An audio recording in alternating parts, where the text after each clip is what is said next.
I remember the sound of wrapping paper tearing. My sister's laughter filled the room, high-pitched, rehearsed, the kind of laugh she used when she wanted applause. Dad stood behind her, proud, smug, like a magician unveiling his final trick. The box was big, heavy, ribboned in red. She peeled it open slowly, savoring the spectacle. Inside was a deed, glossy with the county seal stamped in the corner. A 6-figure condo, gifted like candy. Everyone clapped. Then Dad handed me a small envelope. Inside, a plastic card. $5. A coffee shop I don't even drink from. The room went silent for a beat. I think they expected me to laugh it off. Pretend it was a joke. I didn't. I just slipped it into my pocket and smiled. That was the moment I cut them off. Not out of anger. Anger is sloppy. Out of clarity. It wasn't always like this. When I was younger, Dad used to call me his anchor. I was the one who handled paperwork, who bailed him out when his reckless choices caught up. He leaned on me because I was steady, patient, detail-oriented. My sister was chaos, and he adored it. She broke things, he paid to fix them. She crashed cars, he replaced them. I solved problems quietly, and he forgot me just as quietly. I convinced myself it didn't matter. Love isn't measured in gifts. At least, that's what I told myself. Until Christmas proved me wrong. After the gift card insult, I went no contact. Phone off, email ignored, address blocked. For 3 months, silence. Then one night my phone lit up with Dad's name. I let it ring, but the voicemail he left, that made me listen. His voice was tight, desperate, like he was trying to sound angry but couldn't quite hide the fear. He said he'd been advised by his lawyer to demand immediate return of the property that was legally titled in my name. Property? Mine? I froze. I knew nothing about it. But in that moment, everything clicked. The condo wasn't in my sister's name. It was in mine. They'd used me. My credit, my steadiness, my anchor reliability. The gift had been hers, but the burden, taxes, liability, exposure, was mine. The insult was never the $5 card. It was the trick hidden beneath it. I didn't call him back. I didn't scream. Didn't confront.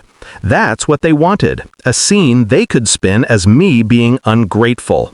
Instead, I pulled records, property filings, tax documents, every paper trail Dad thought I was too stupid to notice.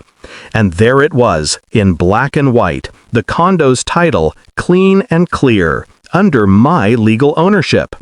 Dad had signed it over without my knowledge, betting I wouldn't care enough to check. He thought I'd play the dutiful daughter forever. So I didn't fight him. I played along. First, I called the county and confirmed what I suspected. I had full rights. Not just to keep it, to sell it. Second, I hired a real estate attorney.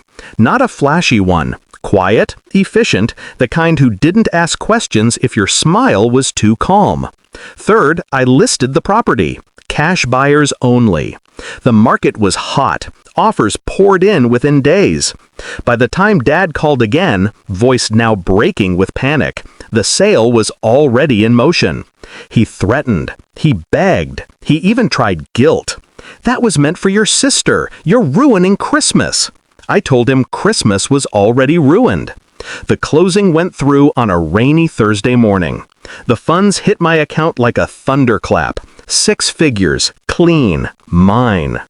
I didn't tell my sister. I let her find out on her own, when she drove by the condo one day and saw strangers moving in, carrying boxes through the door that was supposed to be hers. She called me, screaming, voice raw. "How could you?" I let her scream. When she paused, out of breath, I asked quietly, "Did you enjoy the gift card?"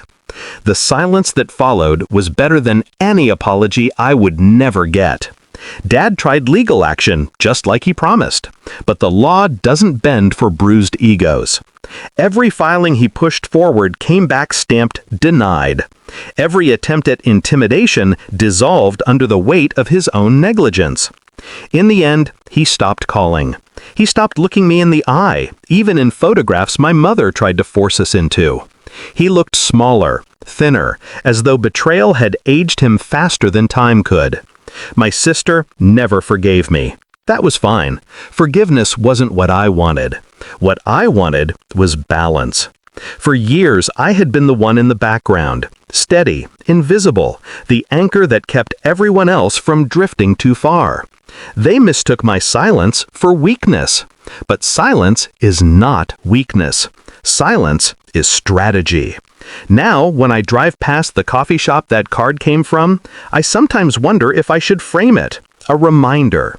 That was the moment they thought they could humiliate me, discard me, and walk away laughing.